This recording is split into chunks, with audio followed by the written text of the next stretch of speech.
നമസ്കാരം. ശ്രീകൃഷ്ണ കഥാമൃതം ഭാഗം 475. ഓം ഗം ഗണപതയേ നമഃ. ഓം സം സരസ്വതേ സ്വാഹ. ഓം ശ്രീ ഗുരുഭ്യോ നമഃ. ഓം ശ്രീ രംഗനാഥശർമ്മണേ നമഃ. നാരായണ നാരായണ നാരായണ നാരായണ നാരായണ നാരായണ നാരായണ നാരായണ നാരായണ നാരായണ നാരായണ. ഓം ശ്രീകൃഷ്ണാർപ്പണമസ്തു. ഓം ശ്രീകൃഷ്ണായ പരമാത്മനേ നമഃ. ഓം ശ്രീകൃഷ്ണായ പരബ്രഹ്മണേ നമഃ. ഹരേ രാമ രാമ രാമ ഹരേ ഹരേ. ഹരേ കൃഷ്ണ കൃഷ്ണ കൃഷ്ണ ഹരേ ഹരേ. ശ്രീകൃഷ്ണ കഥാമൃതം ഭാഗം 475. കഴിഞ്ഞ എപ്പിസോഡിൽ 220-ാം സർഗം, അതായത് മാന്ധാന്താവും സൗഭരിയും എന്നുള്ളതിൽ 61 ശ്ലോകങ്ങളാണ് ഉണ്ടായിരുന്നത്. അതിൽ 61-ാമത്തെ ശ്ലോകം പറയുണ്ടായി: യോഗീന്ദ്രനാം സൗഭരിതൻ പ്രഭാവം നിമിത്തം ആ ധന്യതപസ്സിയിങ്കൽ ലയിച്ചുതൻ പത്നികളും ശമിക്കും അഗ്നിക്കെഴും ജ്വാലകളെന്ന പോലെ. അഗ്നിക്ക് എഴും ജ്വാലകളെന്ന പോലെ എന്ന് പറഞ്ഞാൽ നന്നായിട്ട് തീ കത്തുമ്പോൾ അതിന് ജ്വാല വേണ്ടേ. അപ്പോൾ അദ്ദേഹം ധർമാർത്ഥ കാമ മോക്ഷം പ്രാപിച്ചു, പരമപദം പ്രാപിച്ചു. അപ്പോൾ അദ്ദേഹത്തിൻ്റെ 50 ഭാര്യമാരും ആ ചിതയിൽ വീണ് ജീവത്യാഗം ചെയ്തു, ആ പരമപദത്തിലെത്തി എന്ന് കഥ പറയണു. ഇവിടെ ഈ സതി ഉടമ്പടി ചാടുക എന്നുള്ളതിന് പല അർത്ഥങ്ങളുണ്ട്.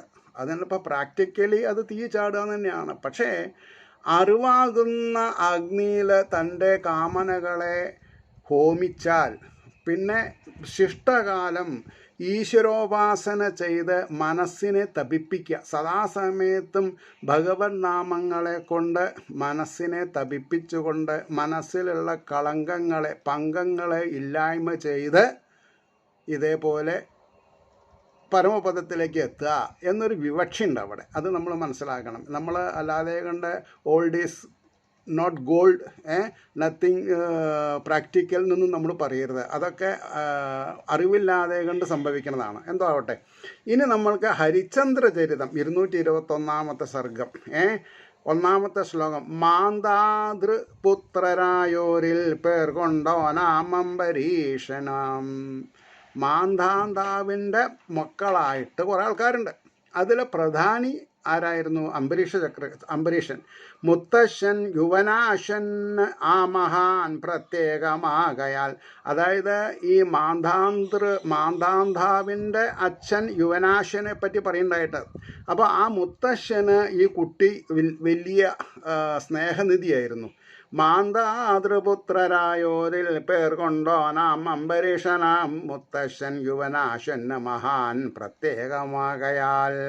അംബരീഷൻ യൗവനാശൻ പിന്നെ ഹാരീതൻ എന്നവൻ മാന്താതൃവംശപ്രവരന്മാരാണ് ഈ 3 പേர்களுം. ഈ 3 ആൾക്കാരും മാന്താന്താവിൻ്റെ തത്വസംഹിതകളെ ഉപോത്ബലകമായിട്ട് ജീവിച്ചിട്ടുള്ള ആൾക്കാരാണ്. അതിൽ പറയണു, പുരുകുൽസന് നാഗന്മാരേകിനാർ അനർമ്മദാഖ്യയെ. പുരുകുൽസൻ പറഞ്ഞിട്ടുള്ള രാജാവിന് നാഗന്മാര് എന്ത് ചെയ്തു? നർമ്മദ എന്നുള്ള പേരുള്ള കുട്ടീനെ വിവാഹം ചെയ്തു കൊടുത്തു. ശ്രദ്ധിക്കണം, നാഗന്മാർ. അതിലും അവർക്കും മനുഷ്യ രൂപം എടുക്കാൻ പറ്റും. അതുകൊണ്ട് പുരുകുൽസന് നാഗന്മാരേകിനാർ നർമ്മദാഖ്യയെ. അവൾ തൻ പ്രീതിയോർത്തായാളുടൻ പൂഗിരസാതലം. അപ്പം നാഗന്മാരെവിടെ ഇരിക്കണത്? പാതാളത്തിൽ. അതാണ് രസാതലം. രസം എന്ന് പറഞ്ഞാൽ വെള്ളം എന്നർത്ഥം. ജലാന്ധർ ഭാഗത്ത് എന്നർത്ഥം. ജലാന്ധർ ഭാഗത്ത്. അപ്പോൾ പുരുകുൽസന് നാഗന്മാരേകിനാർ നർമ്മദാഖ്യയെ. അവൾ തൻ പ്രീതിയോർത്ത് അയാളുടൻ പൂഗീരസാതലം. അതിൽ തെറ്റൊന്നുമില്ല. ഭാര്യ സൽപ്രജയാണ് വിചാരിക്കുക, സ്വാത്വിക ഗുണവും നിധിയാണെങ്കിൽ അവരുടെ നാട്ടിൽ പോയി താമസിച്ചുകൊണ്ടോ അവരുടെ വീട്ടിൽ പോയി താമസിച്ചതുകൊണ്ടോ കുറ്റമില്ല. കുറ്റം എപ്പോഴാണ്? നമ്മുടെ കയ്യിലുള്ളത് ദൂർത്തടിച്ച് നട്ടപ്പാതിരിക്ക് നട്ടുവച്ചേക്ക് അങ്ങോട്ടും ഇങ്ങോട്ടും നടക്കുകയാണെങ്കിൽ അത് മോശമാണ്. ചിലവരുണ്ട് സംഗതി വശാൽ ആരെങ്കിലും ഭാര്യയുടെ നാട്ടിൽ പോയി താമസിച്ചാൽ അയാൾ ഭാര്യ വീട്ടിലാന്ന് പറയുന്ന ആൾക്കാരുണ്ട്. അല്പന്മാരാണ് അവർ, പറയാണ്ടിരിക്കാൻ പറ്റില്ല. അപ്പോൾ ഇവിടെ ഇതിനൊക്കെ വേദാന്തം പ്രമാണമുണ്ട്, അതുകൊണ്ടാണ് പറഞ്ഞത്. അപ്പോൾ ഇവിടെ പറഞ്ഞു വിഷ്ണു ഭക്തൻ അവൻ. ആരെ? ഈ പുരുകുൽസനാരാ? വിഷ്ണു ഭക്തനാണ്. വിഷ്ണു ഭക്തൻ അവൻ കൊന്നു ദുഷ്ടഗന്ധർവരെ ക്ഷണം. എല്ലാ ജാതിയിലും നന്മയുള്ളവരും തിന്മയുള്ളവരുണ്ട്. അപ്പോൾ പിന്നെ ഗന്ധർവന്മാരിൽ കുറച്ച് മോശക്കാരായിട്ടുള്ള ആൾക്കാരുണ്ട്. അവരെ കൊന്നു. വരം വാങ്ങിയതോർപ്പോനെ സർപ്പഭീതി അകന്നിടാൻ. അദ്ദേഹത്തിന് സർപ്പഭീതി ഇല്ല. കാരണം എന്താ? ഭാര്യ സർപ്പകന്യകയാണ്. അപ്പോൾ അവരുടെ അനുഗ്രഹാശിസ്സുകൾ അല്ലെങ്കിൽ അവരുടെ പ്രൊട്ടക്ഷൻ അതാണ്. ഞാൻ എൻ്റെ കാവിൽ ദിവസേന കാലത്ത് ശുദ്ധോദകം അഭിഷേകം ചെയ്ത് പഞ്ചോപചാര പൂജ, ജലഗന്ധ ധൂപദീപ നിവേദ്യങ്ങൾ സമർപ്പിച്ച് കിട്ടുന്ന പൂക്കളെ കൊണ്ട് അർച്ചന ചെയ്ത് നമസ്കരിക്കും, കർപ്പൂരം കാണിക്കും. ലോകാസമസ്ത സുഖിനോ ഭവന്തോന്ന പ്രാർത്ഥന. ലോകത്തിൽ ആർക്കും വിഷം തേണ്ടാണ്ടിരിക്കണം, അതാണ് ഉദ്ദേശം. നമ്മൾക്ക് പ്രാർത്ഥിക്കാം, എന്താ നഷ്ടം? അപ്പോൾ ലോകാസമസ്ത സുഖിനോ ഭവന്തു എന്ന് പറഞ്ഞ് നമസ്കരിക്കും. അതിൻ്റെ കൂടെ ഞാൻ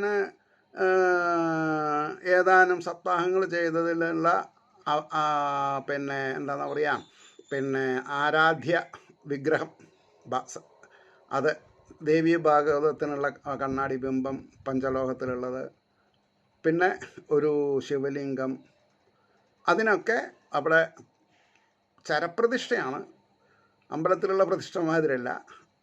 അതിൽ ഗുരുവായൂരപ്പന് ദിവസേന കുറച്ച് പാലഭിഷേകം ചെയ്ത് ശുദ്ധോദകം കൊണ്ട് പിന്നെയും അഭിഷേകം ചെയ്ത് അർച്ചനയൊക്കെ ചെയ്യും. എന്തിനു വേണ്ടിയിട്ട്?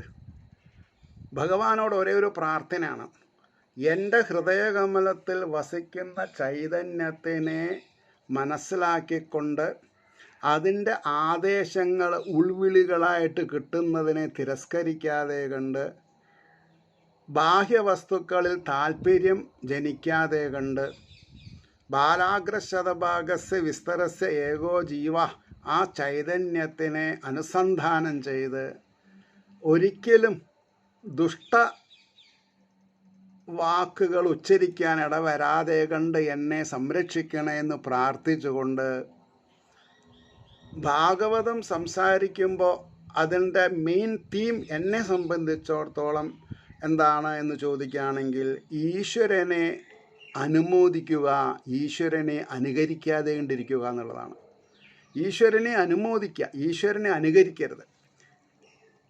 അപ്പോൾ പിന്നെ മാത്രമല്ല, ദൃശ്യത്തിൽ ഭ്രമിക്കരുത്, ദൃക്കിനെ അനുസന്ധാനം ചെയ്യൂ എന്നുള്ള ആപ്തവാക്യങ്ങളൊക്കെ മുറുകെ പിടിച്ചുകൊണ്ട് ജീവിക്കാൻ സാധിക്കണമെന്നുള്ള പ്രാർത്ഥനയാണ്.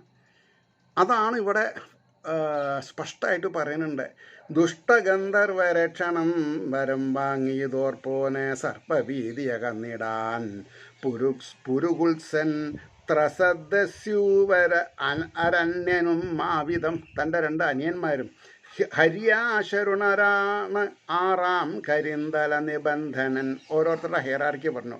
സത്യവ്രതൻ അവൻ പുത്രൻ പുകളേറും തൃശങ്കുവാം. സത്യവ്രതൻ്റെ മകനാണ് പേര് കേട്ട തൃശങ്കു എന്നുള്ള ആൾ. വസിഷ്ഠ ഗുരുശാപത്താൽ അവൻ ചണ്ടാലനാകിലും. അപ്പോൾ വസിഷ്ഠ മുനിയുടെ ശാപം കിട്ടി. ആർക്ക്? അതാണെങ്കിൽ പേജ് എനിക്ക് മറിച്ച് നോക്കുന്ന വേണം. തൃശങ്കുവിന്. അപ്പോൾ ശരീരത്തോടെ വിൺപൂകി വിശ്വാമിത്രൻ്റെ ശക്തിയാൽ തൃശങ്കു ശരീരത്തോടു കൂടി സ്വർഗത്തിലേക്ക് എത്തി. വിശ്വാമിത്രൻ്റെ ശക്തിയാൽ. വിശ്വാമിത്രൻ ശരിക്ക് ക്ഷത്രിയനാണ്, പക്ഷേ അദ്ദേഹം തപസ്സനുഷ്ഠിച്ച് ബ്രാഹ്മണനായി. അപ്പോൾ നമ്മളെന്ത് മനസ്സിലാക്കണം? ജന്മം കൊണ്ടല്ല ബ്രാഹ്മണ ക്ഷത്രിയന്മാരായിട്ട് തീരുന്നത്, കർമ്മം കൊണ്ടാണ്. സത്യത്തിൽ ജന്മം കൊണ്ട് എല്ലാവരും ശൂദ്രന്മാരാണ്. പിന്നെ ബ്രാഹ്മണത്വം ബ്രഹ്മത്വം ഉണ്ടാവാൻ അതിന് ചില ചിട്ടകളുണ്ട്. 7-ാം വയസ്സിൽ അല്ലെങ്കിൽ 9-ാം വയസ്സിൽ ഉപനയനാദികളൊക്കെ കഴിഞ്ഞ് സാമാവർത്തനം ചെയ്ത് വേദങ്ങളും ഉപനിഷത്തുകളും പഠിച്ച് മറ്റുള്ളവർക്ക് വേണ്ടി ധാർമ്മികമായ കാര്യങ്ങൾ ചെയ്ത് ഇരിക്കുന്നവരെ ബ്രാഹ്മണരെന്നും അങ്ങനെയൊക്കെ പറയും. അപ്പം അതൊന്നും അല്ലാണ്ട് യോനിജന്മാരാണ് ബ്രാഹ്മണർ അല്ലെങ്കിൽ ശൂദ്രന്മാർ എന്ന് പറഞ്ഞ് അവഹേളിക്കുക, അത് ശരിയല്ല. അപ്പോൾ ശരീരത്തോടെ വെൺപൂകി വിശ്വാമിത്രൻ്റെ ശക്തിയാൽ ദേവന്മാർ തലകീഴാക്കി വീഴ്ത്തിയിടയെ അവനെ ക്ഷണം. ദേവന്മാർ ത്രിശങ്കുവിനെ സ്വർഗത്തിൽ നിന്ന് തല കീഴാക്കി പറഞ്ഞയച്ചു. കൗശികൻ പുതുവിൺ തീർത്തു. അപ്പോൾ വിശ്വാമിത്രൻ എന്ത് ചെയ്തു? കൗശികൻ അദ്ദേഹത്തിൻ്റെ പര്യായമാണ്. പുതുവിൺ തീർത്ത് ഒരു സ്വർഗം തന്നെ പണിതു, ഒരു ദേവലോകം തന്നെ പണിതു ഇയാൾക്ക് വേണ്ടിയിട്ട്. അതാണ് ത്രിശങ്കു. അവിടെ നിന്നാൽ മതി, അവർക്ക് വേണ്ടെങ്കിൽ വേണ്ടാന്ന് തന്നെ ഞാൻ സ്വർഗത്തിൽ എത്തിക്കാമെന്ന് ഞാൻ പറഞ്ഞിട്ടുണ്ട്, ഞാൻ തനിക്ക് സ്വർഗം തരണം. കൗശികൻ പുതുവിൻ തീർത്ത് നിർത്തിനാൻ അതിൽ വീര്യവാൻ, ഇന്നും നക്ഷത്ര രൂപത്തിൽ അവിടം തന്നെ വാഴുകയാം. അപ്പോൾ ത്രിശങ്കു പുതിയ സ്വർഗത്തിൽ നക്ഷത്ര രൂപത്തിൽ ഇന്നും ഈ കോൺസ്റ്റലേഷനിൽ ഉണ്ട് എന്നായി. എന്നിട്ട് പറഞ്ഞു, ത്രിശങ്കുവിൻ്റെ മകനാം ഹരിചന്ദ്രൻ മഹാശയൻ. അപ്പോൾ ത്രിശങ്കുവിൻ്റെ മകനാണ് ഹരിചന്ദ്രൻ. വിശ്വാമിത്ര വസിഷ്ഠന്മാർക്ക് ആ മഹീപതി കാരണം, ഈ ഹരിചന്ദ്രൻ കാരണം വിശ്വാമിത്രനും വസിഷ്ഠനും എത്രയോ കാലമുണ്ടായി തമ്മിൽ ഒട്ടേറെ മത്സരം. അതാണ് ചില നല്ല കാര്യങ്ങൾ സമൂഹത്തെ അറിയിക്കാൻ ഏതെങ്കിലും രണ്ട് സജ്ജനങ്ങൾ തമ്മിൽ സ്വാഭാവിക. അവർ മമതയ്ക്ക് വേണ്ടിയിട്ടുള്ള പ്രീതിജനകമായിട്ട് മറ്റുള്ളവരെ കാര്യങ്ങൾ മനസ്സിലാക്കാൻ വേണ്ടിയിട്ടാണ് അവർ പൊരുതണത്, അല്ലാണ്ട് അവരുടെ സ്വാർത്ഥലാഭത്തിനല്ല. അതുകൊണ്ടാണ് പറഞ്ഞത്, പുത്രനില്ലാഞ്ഞുമാകിടും നൃപൻ ദേവർഷി ചൊൽകയാൽ. ദേവർഷിയാരാ? നാരദർ. അപ്പോൾ പുത്രനില്ലാഞ്ഞ മാഴിടും, പുത്രനില്ലാണ്ട് അനവത്യ ദുഃഖം കൊണ്ട് ദുഃഖിക്കുന്ന ആ നൃപന് ദേവർഷി ചൊൽകയാൽ അപേക്ഷിച്ചാൻ വരുണനോട് ഉളവാകുവാൻ. വരുണനോട് പ്രാർത്ഥിക്കുകയാണ്. ഒരു കുട്ടി ഉണ്ടാവണമെന്ന് പറഞ്ഞിട്ട്. വീരനാം മകനുണ്ടായാൽ അവനെ പശുവാക്കി ഞാൻ യജിക്കാം, ആവിധം ഭൂപനുണ്ടായാൻ ഉണ്ണി രോഹിതൻ. ഇവിടെ വലിയ വലിയ ഉപദേശങ്ങളുണ്ട്. എപ്പോഴും ഭഗവാന്മാരോട്, ഈശ്വരനോട് കാര്യസാധ്യ പുഷ്പാഞ്ജലി ചെയ്യിക്കരുത്. നിങ്ങൾക്കത് മനസ്സിലായിട്ടില്ല. ഇപ്പോൾ കുറേ ആൾക്കാർ ചെയ്യിക്കുന്നുണ്ട്, കുറേ തന്ത്രിമാരതിന് വരുന്നുണ്ട്. അതൊക്കെ അബദ്ധജടിലമായിട്ടുള്ള കാര്യങ്ങളാണ്. ഇപ്പോൾ ഈ പറയുന്ന നമ്മുടെ സമൂഹത്തിൽ ഈ ഭാഗവതം ഡിസ്ക്രീറ്റായിട്ട് പഠിച്ചിട്ടുള്ള എത്ര ആൾക്കാരുണ്ട്? ഞാൻ തന്ത്രിയാണ്, അല്ലെങ്കിൽ ഞാൻ പൂജാരിയാണ്, ഞാൻ പലതരത്തിലുള്ള പൂജകൾ ചെയ്യും, അതുകൊണ്ടായില്ല. പൂജകളുടെ ഗുണം എങ്ങനെയാണ് മറ്റുള്ളവർക്ക് എത്തുക, അത് നമ്മൾ മനസ്സിലാക്കണം. അപ്പോൾ സേവ ചെയ്യുക, സേവ എന്ന് പറഞ്ഞാൽ തന്നെയാണ് പൂജ. അപ്പോൾ സേവയ്ക്ക് പ്രതിഫലമില്ല, നിഷ്കാമകർമ്മത്തിനാണ്. അപ്പോൾ ശരിക്ക് ഊണ് കഴിക്കാൻ, ദാഹിക്കുമ്പോൾ വെള്ളം കുടിക്കാനും വിശക്കുമ്പോൾ ഊണ് കഴിക്കാനും നമ്മൾ ഒരു പോറ്റീനെ തിരയാറുണ്ടോ? ഇല്ല. അതേപോലെ അവരവരുടെ പരിധിക്കുള്ളിൽ ഇരുന്നു കൊണ്ടുള്ള പൂജാ സംവിധാനങ്ങൾ നമ്മൾ പഠിച്ചിരിക്കണം. അതാണ് സ്വധർമ്മം. സ്വധർമ്മം എന്ന് പറഞ്ഞാൽ ബ്രാഹ്മണ, ക്ഷത്ര, വൈശ്യ, ശൂദ്ര 4 ജാതിക്കാർക്കും ഈശ്വരോപാസനയാണ്. അത് കഴിഞ്ഞിട്ടാണ് ജാതി വ്യവസ്ഥയിലുള്ള ജോലിയുള്ളൂ. അപ്പോൾ ഇതൊന്നും മറ്റൊരാളെ ഏൽപ്പിക്കാൻ പറ്റില്ല. അതുകൊണ്ടാണ് പറഞ്ഞത്, പുത്രനില്ലാഞ്ഞ് മാഴ്കീടും നൃപൻ ദേവർഷി ചൊൽകയാൽ അപേക്ഷിച്ചാൻ വരുണനോട് ഉണ്ണിയൊന്നുളവാകുവാൻ. എന്നിട്ട് ഒരു ഉണ്ണി ഉണ്ടായി. എത്ര പ്രാവശ്യം വരുണനെ ഹരിചന്ദ്രഭൂപൻ അങ്ങോട്ടും ഇങ്ങോട്ടും നടത്തിച്ചു. അത് കഥ വായിച്ച് മനസ്സിലാക്കിയവർക്കേ അറിയുള്ളൂ. അപ്പോൾ ഈശ്വരനെ തോൽപ്പിക്കാൻ പറ്റില്ല. എനിക്ക് അങ്ങനെ വേണം ഇങ്ങനെ വേണമെന്ന് ഈശ്വരനോട് പറയരുത്. ഈശ്വര ചിന്തനകളിൽ കൂടി നാം ചെയ്യുന്ന കർമ്മത്തിൻ്റെ ഫലമായിട്ടാണ് എല്ലാ ഭൗതികതയും ആധ്യാത്മികതയുമായിട്ടുള്ള കാര്യങ്ങൾ സംഭവിക്കുന്നത്. അപ്പോൾ പറയണു, ജനിച്ചു പുത്രൻ വരുണൻ യാഗാർത്ഥം വന്നു നിൽക്കയായി നൃപന്നോതിടിനാൻ 10 നാളേക്ക് അശൗചമല്ലയോ. പുത്രനുണ്ടായി, പുത്രനെ ബലി കൊടുത്ത് യാഗം നടത്താമെന്നല്ലേ പറഞ്ഞത്. വരുണം വന്നു നിന്നു. അല്ല, ഈ 10 ദിവസം പുലിയുണ്ടല്ലോ, വാലായ്മ ഉണ്ടല്ലോ, ആ 10 ദിവസം കഴിയട്ടെ എന്നായി. അപ്പോഴും ചെയ്യില്ല എന്നല്ല പറഞ്ഞത്. അപ്പോൾ ആവിധം ഭൂപനുണ്ടായ ഉണ്ണി രോഹിതൻ, അപ്പോൾ വീരനാം മകനുണ്ടായാൽ അവനെ പശുവാക്കി ഞാൻ യജിക്കാം. ആവിധം ഭൂപനുണ്ടായാൻ ഉണ്ണി രോഹിതൻ, രോഹിതൻ എന്നാണ് പേര്. ജനിച്ചു പുത്രൻ വരുണൻ യാഗാർത്ഥം വന്നു നിൽക്കയായി നൃപനോദീടിനാൻ 10 നാളേക്ക് അശൗചമല്ലയോ. 14-ാമത്തെ ശ്ലോകം. 11-ാം ദിനം പാശി, അത് വരുണൻ്റെ പര്യായാണ്. പാശി വന്നീടെ നൃപനോദിനാൻ പല്ലു വന്നോട്ടെ എന്നാലേ യജനാർഹതയാർന്നിടൂ. യജനാർഹനാവണമെങ്കിൽ പല്ല് വരണം. അപ്പോൾ 8-9 മാസം കഴിയണം. വിടാതെ വരുണൻ വന്നാൻ 1-2 മുളയ്ക്കവേ. പല്ല് 1-2 മുളയ്ക്കും. വരുണൻ വന്നു ബ്രാഹ്മണ വേഷധാരിയായിട്ട്. വിടാതെ വരുണൻ വന്നാൻ 1-2 മുളയ്ക്കവേ നൃപനോദി പൊരിഞ്ഞിടും ഇനിയുണ്ടാവതാം ശരി. അപ്പോൾ ഈ പല്ല് ആദ്യം വരുന്ന പല്ലുകളൊക്കെ വീണ് രണ്ടാമത് വരുന്ന പല്ല് മാത്രമേ നിൽക്കുള്ളൂ. അപ്പോൾ അത് വരെ ഒന്ന് കാത്തൂടെ എന്നായി അംബരീഷൻ. ഓക്കെ, പണ്ട് മടങ്ങി. പിന്നെ 4-ാമത്തെ പ്രാവശ്യം പിന്നെയും സമയം തെറ്റാതെത്തും പാശയോടോതിനാൻ യുദ്ധ സാമർഥ്യമാർന്നാലല്ലാതെ രാജനായി വരാം. ഇപ്പോൾ അയാൾ ഒന്നും അറിയാത്തൊരു കുട്ടിയാണ്. അപ്പോൾ അയാളൊരു യോദ്ധാവട്ടെ, യുദ്ധകൗശലം യുദ്ധസാമർഥ്യം ആർന്നല്ലാതെ രാജന്യനായി വരാം. രാജകുമാരനാവില്ല. അതെ. പിന്നെ പുത്രസ്നേഹം മൂലം അച്ഛൻ മാറി മാറി ഒരപ്പതും പിന്നെയും പാശി കാത്തു വീണ്ടും വരുന്നതും. അപ്പോൾ ഈ പിന്നെ രോഹിതൻ എന്നുള്ള കുട്ടി ഈ അച്ഛൻ തന്നെ കൊടുക്കുന്ന കാര്യത്തിനെ പറ്റി, അല്ലെങ്കിൽ തന്നെ പശുവാക്കി യാഗം ചെയ്യുന്നതിനെ പറ്റി മറുത്ത് സംസാരിക്കണതും തക്ക സമയങ്ങളിൽ ഈ വരുണദേവൻ വന്ന് ചോദിക്കണതും മനസ്സിലാക്കിയ ആൾ. അപ്പോൾ ഇതിലിപ്പോൾ ഞാനാണ് കുറ്റക്കാരനല്ലേ, എനിക്ക് വേണ്ടിയിട്ടാണ് അച്ഛൻ വില പേശണത് എന്ന് അദ്ദേഹം മനസ്സിലാക്കി.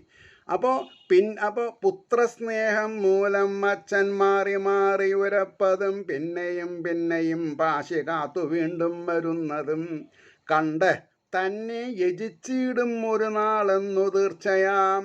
തന്നെ രൂപത്തിൽ കുറ്റിയിൽ കെട്ടി യാഗം ചെയ്യുന്ന ഇയാൾ ഉറപ്പിച്ചു രോഹിതൻ. എന്നാൽ ഇനി ഇവിടെ നിൽക്കല്ല നല്ലത്, സ്ഥലം വിടുകയാണ് നല്ലത് എന്ന് തീരുമാനിച്ചു. അതാണ് തൻ്റെ മക്കളാണെങ്കിലും തൻ്റെ മകനാണെങ്കിലും തൻ്റെ മകളാണ്, അവരൊക്കെ സെപ്പറേറ്റ് എൻറ്റൈറ്റീസ് ആണ് എന്നുള്ളൊരു ബോധം ഭാഗവതം പഠിക്കുന്ന നമ്മൾക്ക് ഉണ്ടായിരിക്കണം. ഞാൻ പറയുന്ന പോലെ വേണം അവർ നടക്കാൻ എന്ന് ഞാൻ ശഠിച്ചാൽ എന്നെപ്പോലെ മുട്ടാളനായിട്ട് ഒരാളുണ്ടാവില്ല. എനിക്ക് എൻ്റെ ഇഷ്ടത്തിന് എനിക്ക് തന്നെ നടക്കാൻ പറ്റില്ല. കാരണം എന്താ, ഞാൻ ചെയ്ത സഞ്ചിത പ്രാരബ്ധ കർമ്മങ്ങൾ നിയന്ത്രിക്കുന്നത് ഭഗവാനാണ്. അപ്പോൾ ആ ഭഗവാനെ പ്രീതിപ്പെടുത്തിയും കൊണ്ട് സംഭവിച്ചതൊക്കെ സംഭവിച്ചു. ഇനി പുതിയ ആഗ്രഹ അഭിലാഷങ്ങൾ തോന്നാതെ കണ്ട് നിഷ്കാമ സേവനം ചെയ്ത് കടമകളും കടപ്പാടുകളും ചെയ്ത് പുനരഭിജനനം പുനരഭിമരണമില്ലാത്ത അവസ്ഥയെ പ്രാപിക്കാൻ ഞാൻ തിടുക്കം കൂട്ടിയിട്ടില്ലെങ്കിൽ ഞാനൊരു കശ്മലനായിത്തീരും. അപ്പോൾ ഞാൻ എപ്പോഴും എൻ്റെ ഗുരുനാഥനെ, എൻ്റെ അഭിവന്യ പിതാവിനെയും ഓർക്കും. എന്താ കാരണം, എനിക്ക് ജന്മം തന്നു എൻ്റെ ഗുരുനാഥൻ, എനിക്കൊരു പേരിട്ടു, ഭാഗവത ഭക്തദാസൻ. അപ്പോൾ ഓരോ ശ്വാസനിശ്വാസത്തിലും ആ പേരിൻ്റെ മഹിമ മനസ്സിലാക്കുമ്പോൾ ഞാൻ ഒരിക്കലും അപകടത്തിൽ പോയി ചാടാൻ പാടില്ല. അതാ പറഞ്ഞത്.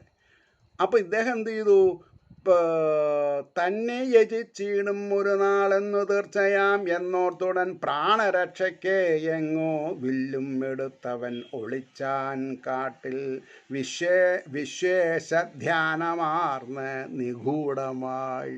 അതിലെല്ലാം ഉണ്ട്. അതിലൊരു അവസാനത്തെ 6 ശ്ലോകം ഉണ്ട്. അതിൽ 6 വരിയുണ്ട്. അതിന് 4 ശ്ലോകം എടുത്തപ്പൊന്നില്ല.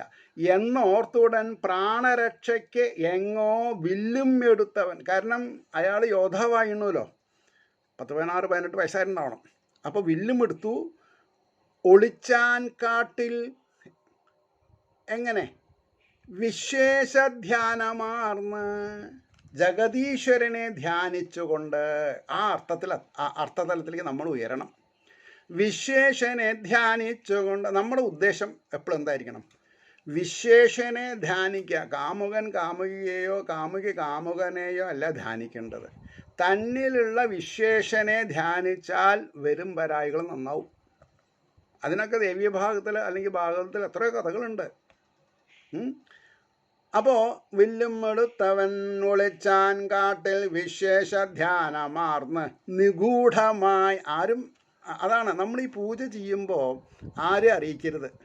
ഞാൻ ഇത്ര നാമം ചൊല്ലി എന്ന് ഞാൻ മറ്റുള്ളവരോട് പറയേണ്ട ആവശ്യമില്ല. നിഗൂഢമായി.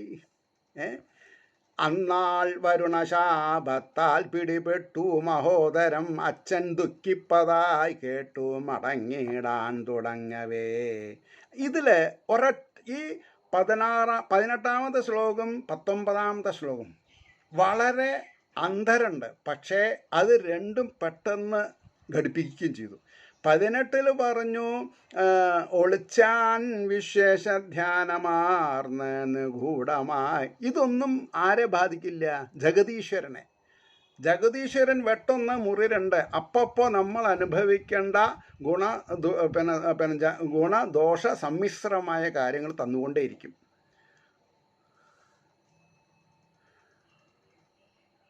അപ്പോൾ നമ്മളാരും ഈശ്വരനെ ക്വസ്റ്റ്യൻ ചെയ്യാൻ പറ്റില്ല. ഈശ്വരൻ്റെ ഹിതത്തെ ക്വസ്റ്റ്യൻ ചെയ്യാൻ പറ്റില്ല. ചിലവരുണ്ട് അങ്ങനെ. അതുകൊണ്ട് അത് സാർത്ഥമാവില്ല, അർത്ഥവത്താവില്ല. അത് പരാജയഭീതിയായിട്ട് മാറും. ഈശ്വരഹിതത്തെ, ഈശ്വരൻ്റെ ലീലാവിലാസങ്ങളെ നമ്മൾക്ക് ചോദ്യം ചെയ്യാറായിട്ടില്ല. നമ്മൾ ചോദ്യം ചെയ്യാൻ പാടില്ല. തന്നെ ഞാൻ വേറൊരു കാര്യം പറഞ്ഞെന്ന് വിചാരിച്ചു. പക്ഷേ അത് മറ്റുള്ളവരെ ഹർട്ട് ചെയ്യുമോ എന്ന് വിചാരിച്ചിട്ട് ഞാൻ എന്ത് ചെയ്തു? ബ്രേക്ക് ചെയ്തു. ഇത്ര മാത്രം മനസ്സിലാക്കിയാൽ മതി. ഈശ്വരനെ നമ്മൾ ചോദ്യം ചെയ്യാൻ പാടില്ല, ഏത് സാഹചര്യത്തിലാണെങ്കിലും ശരി. അപ്പോൾ പെട്ടെന്ന് 19-ാമത്തെ ശ്ലോകത്തിൽ അന്നാൾ ഒരു ദിവസം, കുറേ കാലം കഴിഞ്ഞു അങ്ങനെ, പെട്ടെന്ന് ഇയാൾക്ക് വിവരം കിട്ടുകയാണ്. എൻ്റെ അച്ഛന് മഹോദരം വന്നിട്ട് ആസന്ന നിലയിലാണ്. ഇനി എന്നെ കാണാഞ്ഞിട്ട് അച്ഛൻ മരിച്ചാൽ എനിക്കതൊരു സന്തപ്തമായിട്ട് മാറും, സന്താപമായിട്ട് തീരും. അന്നാൾ വരുണശാപത്താൽ പിടിപെട്ടു മഹോദരം. കാരണം ഇപ്പോൾ കുട്ടീനെയും കാണാനില്ല. ഇനിയിപ്പോൾ ഈ സത്യസന്ധമായിട്ടുള്ള ആൾക്കാർക്ക് നുണ പറയാൻ പറ്റില്ല. കുട്ടി എവിടെയാണെന്നുള്ളത് ഹരിചന്ദ്രൻ അറിയില്ല. അപ്പോൾ വരുണൻ ശപിച്ചു, നീ നിൻ്റെ വാക്ക് നിറവേറ്റിയില്ല, അതുകൊണ്ട് നണക്ക് മഹോദരം എന്ന് പറഞ്ഞാൽ മൂത്രം പോകാതെ കൊണ്ട് വയറ്റിൽ വെള്ളം നിറഞ്ഞ് ശ്വാസം വിടാൻ സാധിക്കാതെ കൊണ്ട് ബുദ്ധിമുട്ട്, അതാണ് മഹോദരം എന്ന് പറയും. അപ്പോൾ അന്നാൾ വരുണശാപത്താൽ പിടിപെട്ടു മഹോദരം. അപ്പം ഞാനിവിടെ എഴുതിയിട്ടുണ്ട്, ഓ മൈ ഗോഡ്, പ്രതിജ്ഞ നടത്തണം, അല്ലെങ്കിൽ പ്രതിജ്ഞ ചെയ്യരുത്. ഈശ്വരന് ഇന്നത് തരാം എന്ന് പറഞ്ഞാൽ അത് കൊടുക്കണം. നമ്മൾക്ക് വലിയ തെറ്റാണ് നമ്മൾ ചെയ്യണത്. ഈശ്വരൻ അത് കൊടുക്കാം ഇത് കൊടുക്കാം എന്നൊക്കെ നമ്മൾ പറയും. അത് കഴിഞ്ഞാൽ നമുക്ക് വേദാന്തമായി, ഞാൻ കൊടുത്തിട്ട് വേണോ ഈശ്വരന്? അപ്പോൾ ഈശ്വരൻ സർവവ്യാപിയാണ്, സർവജ്ഞനാണ്. കാലില്ലെങ്കിലും എല്ലാ സ്ഥലത്തും എത്തും, ചെവിയില്ലെങ്കിലും എല്ലാം കേൾക്കും, കണ്ണില്ലെങ്കിലും എല്ലാം കാണും എന്നൊക്കെ നമ്മളൊരു 8, 10, 12 വയസ്സിൽ പഠിച്ചാൽ അത് തരാം ഇത് തരാം. സപ്താഹവേദിയിൽ ഓടിവാ കണ്ണ, ചാടിവാ കണ്ണ, ചൂടുള്ള പാല് തരാം കണ്ണ എന്നൊക്കെ പാടും ആൾക്കാർ. അർത്ഥം അറിയാണ്ട പാടണത്. കാരണം അർത്ഥം അറിയാമെന്ന് പറഞ്ഞാൽ ഈശ്വരനെ നമ്മുടെ ഒരു കളിക്കൂട്ടുകാരനാക്കി മാറ്റാനുള്ള ഭക്തി നമ്മൾക്കില്ല. നമ്മൾ കുറൂരമ്യം ഇല്ലമംഗലൊന്നും അല്ലല്ലോ, പൂന്താനൊന്നും അല്ലല്ലോ. അപ്പോൾ സ്വപ്നം എന്നുള്ളത് വേദാന്തത്തിൽ സമ്മതിക്കില്ല. കാരണം അത് ഈ ത്രിഗുണങ്ങളെ പോലെ, ഏതാ ത്രിഗുണങ്ങൾ? സാത്വികം, രാജസം, താമസം എന്ന് പറഞ്ഞ മാതിരി പിന്നെ ജാഗ്രത്, സ്വപ്ന, സുഷുപ്തി.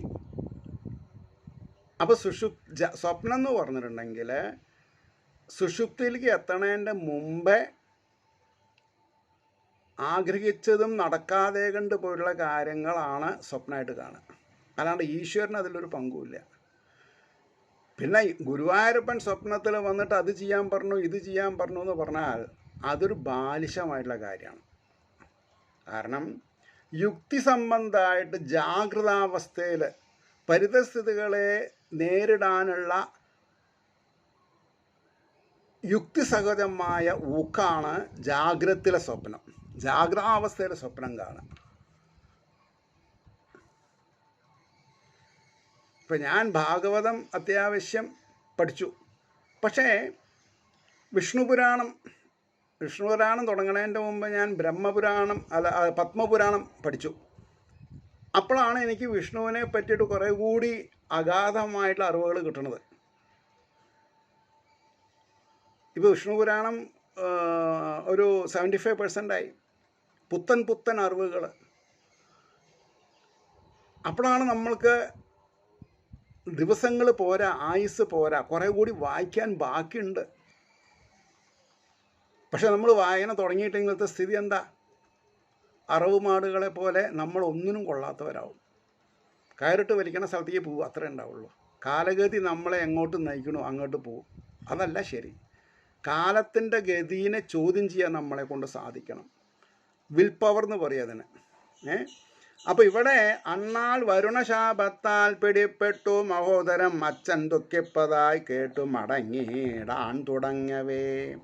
മടങ്ങാൻ തീരുമാനിച്ചു അദ്ദേഹം.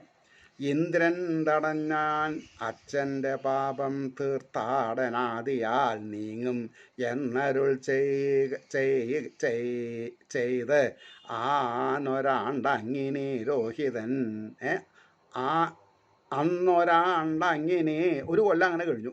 സാരല്ലടോ, താൻ തീർത്ഥാടനങ്ങളൊക്കെ ചെയ്താൽ ഈ ശാപക അല്ലെങ്കിൽ അതെ ഇല്ലാണ്ടാവും. താപ്പം പോയാൽ തൻ്റെ ജീവൻ അപകടത്തിലാവുന്ന ഇന്ദ്രൻ വന്ന് പ്രതിബദ്ധത ഉണ്ടാക്കി.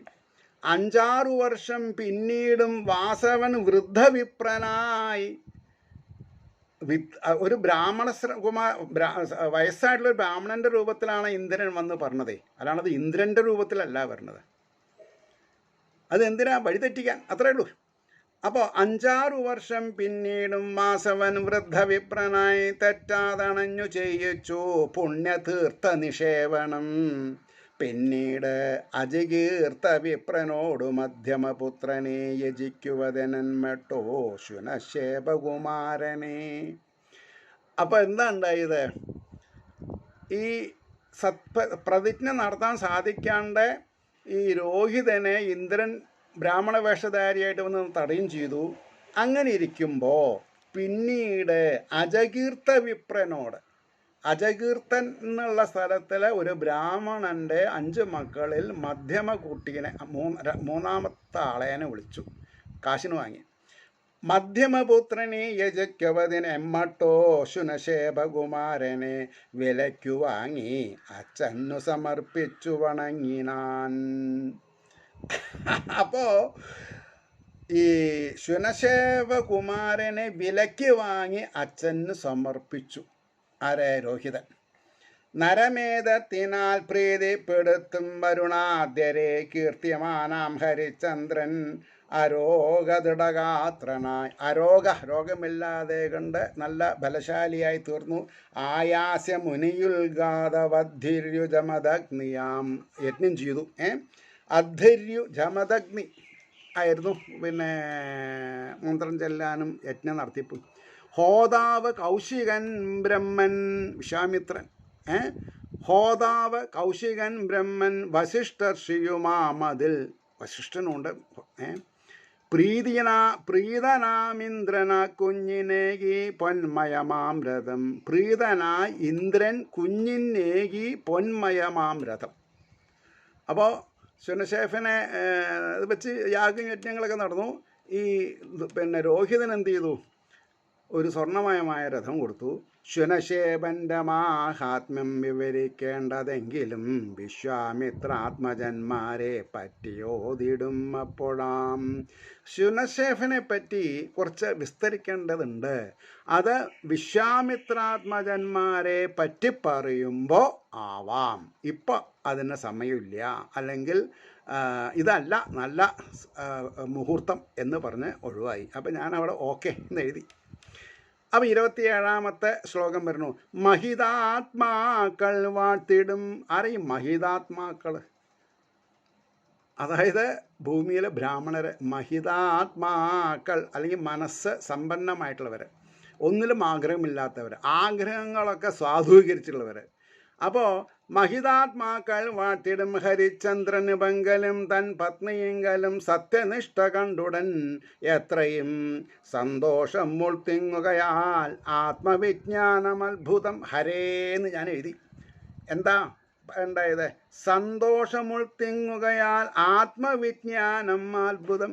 അപ്പം സന്തോഷം ഉൾത്തിങ്ങണം എന്നുണ്ടെങ്കിൽ ആത്മവിജ്ഞാനം വേണം. അത് അത്ഭുതമാണ്. ഇനി ഇപ്പം സപ്താഹം നടത്തിയാൽ രുക്മിണി സ്വയംവരം വാദ്യം വേണോ? വേണ്ടേ? വേണമെന്നില്ല. കാരണം എന്താ? അത് ശ്രുതിമാധുര്യത്തിനല്ല, അതൊരു റൈച്വലാണ്. അതാണ് ഈശ്വരനെ അനുമോദിക്കേ വേണ്ടോ, ഈശ്വരനെ അനുകരിക്കരുതെന്ന് ഞാൻ പറയാൻ കാരണം ഇവിടെ പറയണ്ടായി സന്തോഷം ഉൾത്തിങ്ങുകയാൽ ആത്മവിജ്ഞാനം. ഒരു സപ്താഹം കഴിഞ്ഞാൽ നമ്മൾ എത്ര പ്രതിമകൾ വിറ്റു എന്നല്ല, എത്ര ഗ്രന്ഥങ്ങൾ വാങ്ങി. ഒരു 100 ആൾ ഊണ് കഴിച്ചാൽ ഒരു 10 ആളെങ്കിലും അടുത്ത സപ്താഹത്തിന് വായിക്കാൻ താല്പര്യമുള്ളവരായി വിട്ടു തരണം. കാരണം ഇത് ധർമാർത്ഥ കാമ മോക്ഷത്തിനുള്ളതാണ്. അതുകൊണ്ടാണ് ഈ പറയണത്, മനസ്സിലായില്ലേ? അപ്പോൾ അനുഗ്രഹിച്ചരുളിനാൻ വിശ്വാമിത്ര മഹാമുനി ആവിധം നൃപതി സത്യനിഷ്ഠയാൽ. സത്യനിഷ്ഠ ആവിധം നൃപതി സത്യനിഷ്ഠയാൽ തന്നെ ആർന്ന് ഭഗവത് പാദാംബുജം കേൾക്കും ഏവരിലും ഏതു കാലവും പുണ്യമേറ്റി വിലസും യശോധനൻ. ആവിധം നൃപതി സത്യനിഷ്ഠയാൽ തന്നെ ആർന്നു ഭഗവത് പാദാംബുജം. അപ്പം ഭഗവത് പാദാംബുജത്തിലെത്താൻ യജ്ഞങ്ങളും യാഗങ്ങളും ചെയ്തോളണമെന്നില്ല, സത്യനിഷ്ഠ ഉണ്ടായാൽ മതി. ഈ ഗുണപാഠം നമ്മൾ മനസ്സിലാക്കാതെ കണ്ട് അല്ലേ, പ്ലാസ്റ്റർ ഓഫ് പാരീസ് കൊണ്ട് ഉണ്ടാക്കിയിട്ടുള്ള രുക്മിണിയാണോ നമുക്ക് ആവശ്യം? അല്ല. നാട്ടിലെ ഏതെങ്കിലും ഒരു വ്യക്തിയുടെ പെൺകുട്ടിക്ക് കല്യാണം കഴിയാൻ ധനസഹായം ചെയ്യുക, അല്ലെങ്കിൽ ആ കല്യാണ ദിവസത്തിന് 10 ആൾക്ക് വിളമ്പി കൊടുക്കുക, സേവ ചെയ്യുക. അതാണ് ഇതിൻ്റെ ഉദ്ദേശശുദ്ധി ആവേണ്ടത്. അല്ലാണ്ട് ഇനാക്റ്റിലല്ല. ഒരു കാര്യം ഇനാക്റ്റ് ചെയ്തുകൊണ്ട് ആയില്ല, മനസ്സിലായില്ലേ? അപ്പോൾ കേൾക്കുമോ? അപ്പോൾ അതുകൊണ്ട് പറഞ്ഞു ഭഗവത് പാദാംബുജം കേൾക്കും ഏവരിലും ഏതു കാലവും പുണ്യമേറ്റി വിലസും യശോധനൻ. യശസ് ധനമായവനാണ് ഈശ്വരൻ. ഈശ്വരനോട് കാശ് ചോദിക്കരുത്. അതായത് ഇന്ന് വിഷ്ണു പുരാണത്തിൽ പറയാണ്, മോക്ഷം തരാൻ കഴിവുള്ള ആളുടെ അടുത്ത് എനിക്കൊരു കോണകം വേണം എന്ന് പറഞ്ഞ് പ്രാർത്ഥിക്കണത് അത്ഭുതത്തിലല്ലേ? ഞാൻ കോണകം മാത്രമേ കൊടുക്കുള്ളൂ, അപ്പോൾ എനിക്കൊരു കോണകം വേണം. അതേപോലെ നമ്മൾ ജഗതീശ്വരനെ ചീപ്പാക്കരുത് എന്ന് ധ്വനിയുണ്ട് അതിൽ. ഭഗവാനോട് മോക്ഷം മാത്രമേ ചോദിക്കാവൂ, ബാക്കിയുള്ളതൊക്കെ നമ്മുടെ തൻ്റെ ഇടം കൊണ്ടതാണ്. ധർമ്മം അധർമ്മം എന്താണെന്ന് അറിഞ്ഞാൽ ധർമ്മത്തിൽ നിഷ്ഠ വേണം. ആ ധർമ്മത്തിൽ കൂടിയുള്ള അർത്ഥം സമ്പാദിക്കണം. ആ അർത്ഥത്തോടു കൂടിയിട്ടുള്ള ധർമ്മത്തോടു കൂടിയിട്ടുള്ള അർത്ഥസമ്പാദനം കൊണ്ട് കാമനകളെ നടത്തണം. അത് കഴിഞ്ഞാൽ കാമനകൾ വർദ്ധിപ്പിക്കാതെ കണ്ട് മുമുക്ഷത്തെ ചോദിച്ചു വാങ്ങണം. അതാണ് ഇതിൻ്റെ ഉദ്ദേശം. അപ്പോൾ അതോടുകൂടി ഇത് ശ്രീകൃഷ്ണകഥാമൃതേ കലികൽമഷനാശനെ വിഭൂതികാണ്ഡേ ഏകവിംശാധികദ്വിശതമഃ സർഗഃ സർവത്ര ഗോവിന്ദനാമ സങ്കീർത്തനം. ഗോവിന്ദ ഗോവിന്ദ. എന്താ, ഏവർക്കും ശ്രീഹരിയുടെ അനുഗ്രാസസ് നിർലോഭം ഉണ്ടാവട്ടെ എന്ന് പ്രാർത്ഥിച്ചുകൊണ്ട് വാക്കുകൾ ചുരുക്കുന്നു. നമസ്കാരം. നാളെ കാണാം.